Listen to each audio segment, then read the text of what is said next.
bahwa ketika kita berjalan bersama bukan dimulai di 2023, perjalanan bersama sudah mulai di Jakarta. Ini ada Mas Bang Mardani, Pak Khairuddin yang bersama-sama dengan perjuangan di Jakarta kemarin.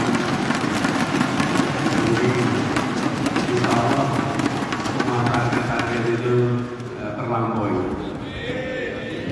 Apalagi kita membawa narasi perubahan dan PKS konsisten dalam menjalankan perjuangan untuk keadilan selama bertahun-tahun. Kita merasa bersyukur sekali. Saya baru saja tiba kemarin di acara Hidayatullah Balikpapan tadi pagi di Madiun. Saya bersama-sama kemarin dengan Bang Tamsil Lindung, ini keluarga besar PKS juga.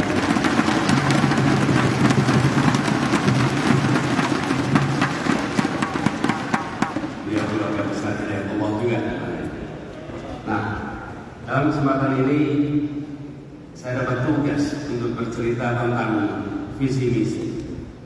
Jadi kami akan sampaikan beberapa hal dasar terkait apa yang menjadi agenda kita. Walaupun saya yakin sebenarnya semua para pimpinan anggota legislatif, calon anggota legislatif sudah selama ini juga berkecimpung di tema yang sama. Jadi izinkan saya menyampaikan secara ringkas saja, secara terstruktur apa yang menjadi agenda bagi perjuangan kita bersama ke depan.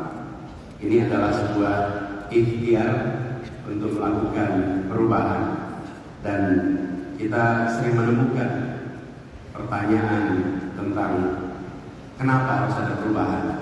Saya rasa ketika kita bicara perubahan yang menyangkut rumah tangga, yang menyangkut kondisi perekonomian, bagi sebagian yang sudah merasakan nikmatnya pembangunan, perubahan itu seperti sesuatu yang tidak diinginkan. Karena perubahan itu seakan-akan hanya jadi agenda yang belum dapat, agenda yang termarginalkan. Tapi beberapa minggu ini kita menyaksikan kondisi kenegaraan yang mengalami keunikan-keunikan baru. Dan keunikan-keunikan baru itu membuat mereka yang sudah merasakan manfaat pembangunan mulai berpikir, ya betul, memang kita perlu perubahan di negeri ini.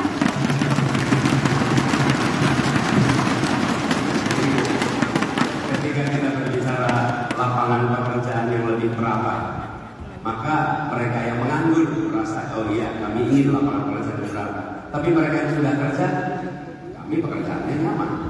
Kita bicara tentang kebutuhan pokok yang lebih terjangkau, mereka yang makmur, yang mampu menjangkau, nah itu bukan hal yang kami merasa penting. Begitu juga dengan kesehatan, bicara tentang kesehatan, pendidikan. Tapi akhir-akhir ini mendadak ada kesadaran baru, kita perlu mengembalikan kewarasan dalam bernegara. Kita perlu mengembalikan perubahan untuk menjaga agar negeri ini tetap menjadi negara hukum, bukan negara kekuasaan. Dalam sebuah negara hukum, kekuasaan diatur oleh hukum. Dalam sebuah negara kekuasaan, kekuasaan itu mengatur hukum.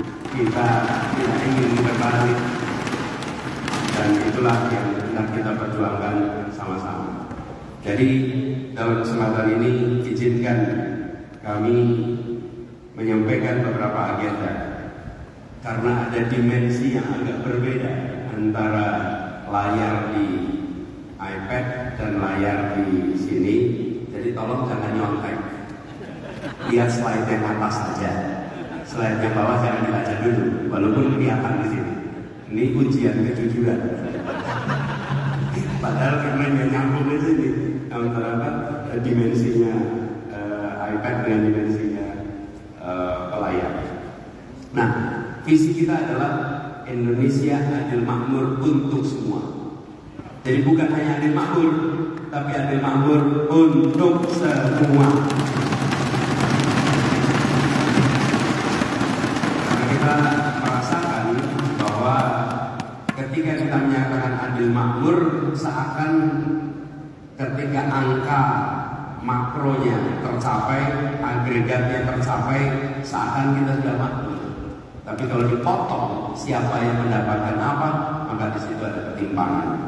Nah, bagaimana gagasan yang dibawa?